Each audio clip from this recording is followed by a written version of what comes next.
Hello friends, welcome again. दोस्तों, आज का टॉपिक है स्वर्ण चंपा फ्लावर।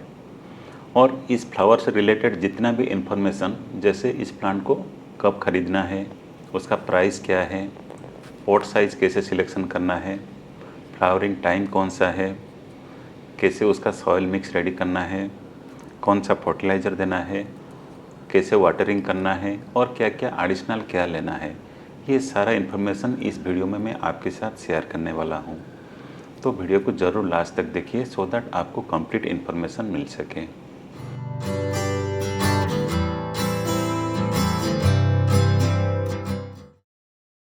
पहले बात करते हैं इस प्लांट से जुड़े कुछ बेसिक इन्फॉर्मेशन। ये जो प्लांट समर में ब्लूम करता है, जिसका flower slightly golden yellow colour में आता है और बहुत ही खुशबूदार होता है। अगर एक भी फ्लावर उस प्लांट में खिला है ना, तो आपका पूरा गार्डन खुशबू से महक जाता है। और फ्लावरिंग टाइम इसका रहता है मार्च से लेकर जुलाई तक। ये इंटरमिटेंटली फ्लावरिंग होता है, मतलब एक बार पूरा फ्लावरिंग हो जाएगा और पूरा फ्लावर फिर प्लांट से निकल जाएंगे, फिर सेकेंड टाइम सेकेंड ब्लॉस आएगा। इसी तरह ये फ्लावरिंग करता रहेगा जब तक इसका फ्लावरिंग सीजन हो। नॉर्मली इस प्लांट को ज़मीन पर उगाया जाता है क्योंकि ये काफ़ी बड़े साइज़ में होते हैं, लेकिन मेरे पास ये जो प्लांट है उसका ग्राफ्टेड वर्सन है, जिसको मैंने पॉट में लगाया है। तो अगर आप उसको पॉट में लगाना चाहते हैं तो उसका ग्राफ्टेड वर्सन वाला सिलेक्ट करके लाइए। इसका प्राइस रहता है 150 से लेके 200 रुपये तक अकॉर्डिंग टू इट्स साइज़। और ये नर्सरी में आपको फरवरी से लेके अप्रैल महीने तक बहुत इजीली मिल जाएंगे। उसके बाद बात करते हैं इस प्लांट का पॉट साइज़ के बारे में। ये एक परमानेंट प्लांट होता है, तो इसके लिए जो भी पॉट आप लेंगे थोड़ा बड़ा साइज़ में होने पर अच्छा है, सो दैट इसका रूट्स का ग्रोथ अच्छा रहेगा और उसमें आप अच्छी तरह से फर्टिलाइज करेंगे। तो जो पॉट सिलेक्शन करेंगे कम से कम 12 इंच का पॉट होना चाहिए। उसका पॉटिंग मिक्स जब रेडी करना है उसके लिए आपको लेना है 30% नॉर्मल गार्डन सॉइल, जो कि सैंडी वन हो, जो कि ड्रेनेज सिस्टम को इम्प्रूव करता है। उसमें ऐड करना है 10% कोकोपीट, जो कि समर में मॉइस्चर को रिटेन करके रखता है और प्लांट को स्ट्रेस से बचाए रखता है।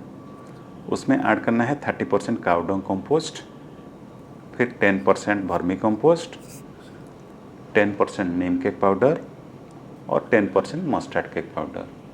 इन सबको अच्छी तरह से मिक्स करके इसका पॉटिंग मिक्स रेडी कीजिए और इस प्लांट को उसमें प्लांटिंग कीजिए। इस प्लांट को जब वाटरिंग करेंगे तो उसका मॉइस्चर लेवल देख के वाटरिंग करना है। नॉर्मली ये हल्का मॉइस्ट सॉइल प्रीफर करता है, लेकिन अगर सॉइल आपका ज़्यादा सॉगी रहेगा तो उसमें रूट रटिंग होने का चांसेस रहता है। तो जब उसका टॉप 1 से 1.5 सेंटीमीटर सॉइल ड्राई हो जाए तब उसमें वाटरिंग करना है। और वाटरिंग शावरिंग करके देना है, सो दैट चारों तरफ जितना भी रूट है सारे रूट में अच्छी तरह से वाटर पहुंच सके और प्लांट का अच्छा ग्रोथ हो। फर्टिलाइज़र की अगर बात करें, नॉर्मल सीजन में मैं इस प्लांट में ओनली नाइट्रोजन रिच फर्टिलाइज़र देता हूं, जैसे 1 मुट्ठी वर्मी कंपोस्ट। उसको देने से पहले उसका मिट्टी को अच्छी तरह से गुड़ाई कर लेता हूं, सो दैट ये थोड़ा हल्का हो जाए और उसमें ऑक्सीजन का मूवमेंट हो।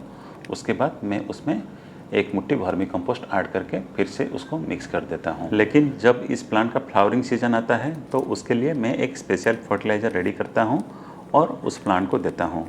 उस फर्टिलाइज़र को प्रिपेयर करने के लिए मैं लेता हूँ 1 kg वर्मी कंपोस्ट, जो कि नाइट्रोजन रिच होता है और प्लांट के लिए जितना नाइट्रोजन रिक्वायर्ड होता है सारा नाइट्रोजन प्रोवाइड करता है।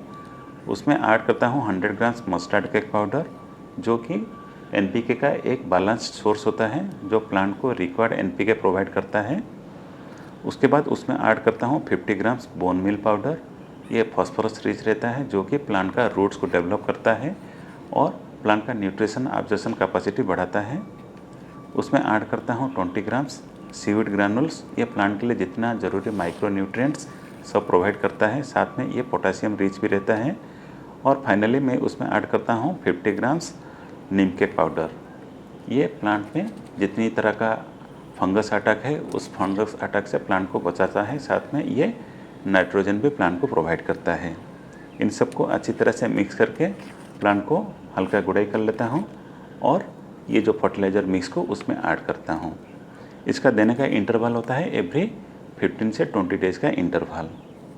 उसके बाद हमें उसमें हल्का वाटरिंग करना है। इस फर्टिलाइज़र को जब तक प्लांट का फ्लावरिंग सीजन चलता रहे तब तक मैं ऐड करता रहता हूँ। अब बात करते हैं इस प्लांट के बारे में कुछ एडिशनल केयर टिप्स। पहले उसका प्लेसमेंट के बारे में। ये एक सन लविंग प्लांट होता है, तो इसके लिए दिन में कम से कम 4 से 5 घंटा डायरेक्ट सनलाइट रिक्वायर्ड होता है।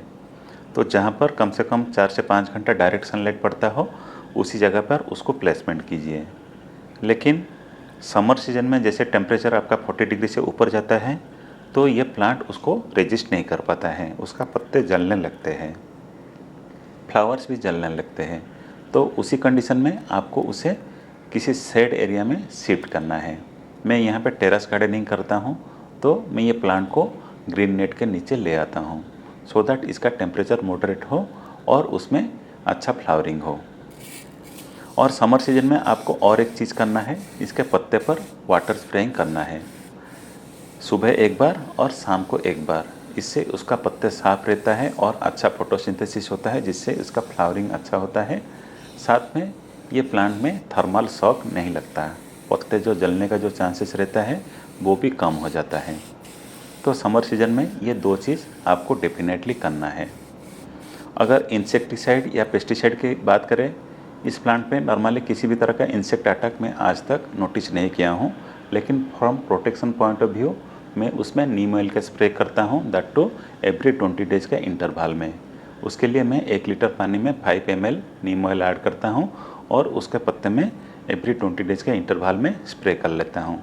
इससे प्लांट प्रोटेक्टेड होकर रहता है। और एट लास्ट इस प्लांट को अगर सही शेप में रखना चाहते हैं तो उसका सॉफ्ट प्रूनिंग ज़रूर करते रहिए। प्रूनिंग करने का जो टाइम होता है वो फरवरी से पहले आप उसको प्रूनिंग करना है। तो ये हो गया कुछ बेसिक इन्फॉर्मेशन जिससे आप अपने सोनचंपा प्लांट का हेल्थ अच्छा रख सकते हैं और उससे अच्छा फ्लावरिंग भी ले सकते हैं। तो यहीं पर ख़त्म होता है ये वीडियो। आशा करता हूँ वीडियो आपको अच्छा लगा होगा। अगर वीडियो अच्छा लगा है तो वीडियो को लाइक कीजिए, अपने फ्रेंड सर्कल में शेयर कीजिए, अगर हो सके तो चैनल को सब्सक्राइब कीजिए। तो मिलते हैं फिर एक नए वीडियो में, तब तक के लिए बाय बाय।